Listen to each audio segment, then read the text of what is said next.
ये जो बकरी है ये मांसाहारी बकरी है, ये मुर्गी का गोश्त खाती है। देखो भाई, ये देखो, रुक जाओ, ये देखो, ये देखो, ये देखो, ये बकरी है जो मांसाहारी,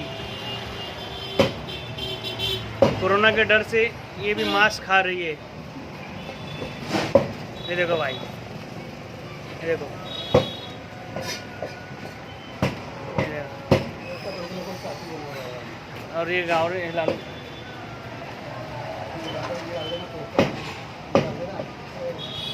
हाँ, हानी चिकन सेंटर में मांसाहारी बकरी, कोरोना के डर से बकरी भी खा रही है मांस। इंसान डर रहे, देखो, रुक जा, है देखो मांसाहारी जावेद भाई।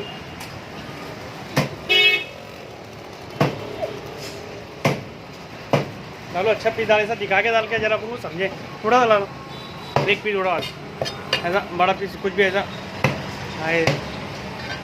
दिखा के।